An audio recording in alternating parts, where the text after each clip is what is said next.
Hey, welcome to this course on investing. In this course, you're going to learn everything from how the stock market works to how to analyze stocks and different investing strategies. This course is going to be short, simple, and straightforward, and fully animated.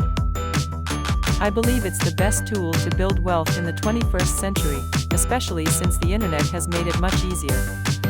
On top of that, I have a bachelor's degree in accounting and finance, which helped me understand the world of finance and pushed me to start investing. In this short course, I've summarized the basics of the stock market and explained the most important concepts that you need to start investing in the stock market in a simple, short, animated format. This is going to be the only video that you ever need to watch on YouTube about investing. So, if you're ready, let's dive in. Here's a simple way to understand what the stock market is. Suppose you come up with an idea of selling stuff online. You hire a bunch of developers to build the website for you. For the sake of simplification, let's say you decide to name your website Amazon.com. It's a simple and creative name that essentially crossed your mind to make things easier. Let's say you start selling books. Lucky for you, business is going awesome. But you have a problem. You're making money but not enough to expand faster. Theoretically, you can start selling everything on your website from electronics to kitchen equipment, but you need the capital to rent a place and build your infrastructure. If you're not going to do that first, your competitors might take advantage out of that and crush you. But don't worry, here's a brilliant idea. You can sell a portion of your company and use that money to expand your business. Let's assume your company is valued at $100 million. Divide your company into 1 million stocks with each stock priced at $100. Let's say you could convince an investor to buy 100,000 stocks for $10 million. Congratulations, now you have the money to expand your business, and that investor gets a 10% stake in your valuable business. Your business is growing, but you want to expand even faster. Since you have made a name for yourself, there are tons of people in the country, or even worldwide, who want to buy a small piece of your company. But you can't simply sell pieces of your company from your office. You need to list your company in a place called the stock market. The stock market is essentially a place for companies to sell a portion of their businesses and raise money to fund their operations. But most of the stocks in the stock market are not sold by companies directly, but rather by people who have purchased them when the company listed their stock for the first time. That's known as an IPO, initial public offering. It's when the company offers its stock to the general public for the first time. So, if you participated in an IPO and purchased stocks directly from the company, that's the primary market. But if you hit the stock market to buy some Apple stocks, for example, you probably won't be buying them from Apple directly but from someone else who owns a bunch of Apple stocks and wants to sell them. That's the secondary market. Part 2.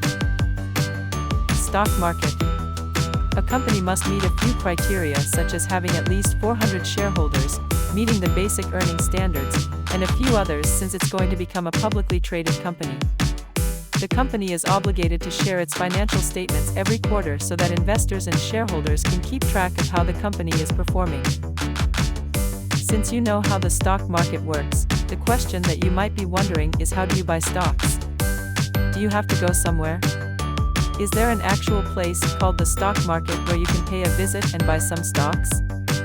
The answer is both yes and no.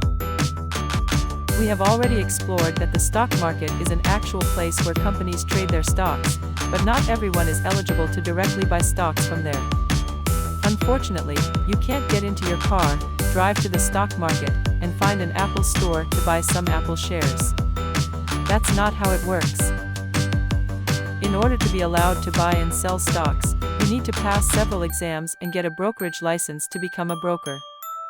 On top of that, you need to pay a membership fee to be able to trade stocks in that particular stock market. But if you don't want to go through all of that hassle, you can simply ask a qualified broker to buy or sell stocks for you. That's why if you want to buy a stock, you always need a broker. When you buy a house, for example, you always need a real estate agent. That's the case with stocks as well. But a broker isn't necessarily a person, It could be a company or investment bank. So, if you want to buy Apple, Amazon, or whatever shares from the stock market, you need to find a broker. Usually, they have to get paid for their hard work for helping you to buy or sell stocks by charging you a small commission fee. It could be a fixed amount per trade or a fixed percentage of the total trade. Most banks today also provide such a service. In the past, things were a little complicated. You had to call your broker and tell them to buy a certain stock for you at a certain price. Once there would be such a stock for such a price, your broker would seal the deal for you. But these days, things are slightly different. Brokerage firms and investment banks came out with apps such as Robinhood where you can purchase stocks from the comfort of your smartphone. So, how do you buy a stock? You simply open a brokerage account in one of these brokerage firms, which these days is a simple app, and deposit the amount of money you want to use to buy stock. Then, buy whatever stocks you want with a single click. It doesn't matter what part of the world you're in, the process is similar in every single country, and you can trade US stocks even if you're not in the United States. The only reason that you're interested in investing in the stock market is certainly to make money. But why would you give the money you have earned with blood and sweat to these multi-billion-dollar corporations that make so much money they can buy into countries? So, what are the different ways investors make money in the stock market? To be fair, there are many ways, from trading to shorting to margin investing. But we're only going to explore two of them, which are the most popular since this course is designed to help you understand the basics. Let's say hypothetically that company A produces and sells cars and has a total number of 1,000 shares, where each share costs $100. So, the total value of the entire company is $100,000. If, let's say, next year company A builds another factory, hires more people, and eventually sells more cars, the company's total value will rise, let's say, to $130,000. But since the company consists of shares where each stock costs $100 individually, each stock will increase by $30, since the company as a whole rose by 30%. So, if you purchased one stock from company A last year for $100, today it would be worth $130. You can sell it and make a profit of $30. In other words, when you're investing in the stock market, you're buying portions of businesses, which are called stocks, and as these businesses grow, so does the value of your stock. But you might be wondering, if by buying a stock I become one of the owners of the company, shouldn't they share with me the profits that the company makes? Yes, they have to. This is known as dividends. Apple, for example, paid a dividend of around $3 for each stock in 2019. To find out how much dividends the company pays, just Google its stock price. At the bottom, where all the numbers are, you will find the dividend yield. In the case of Apple, at this particular time when I'm preparing this video, it's around 0.56%, which means that for every stock you buy, Apple will pay you around 0.56% of the stock price, or around $1. By now, you probably think that instead of saving money, I can buy stocks, and my wealth will grow. Theoretically, yes. One of the companies that grew rapidly in recent decades was Apple. Since iPhone sales were increasing year after year, in 2014, a single Apple stock used to cost around $20.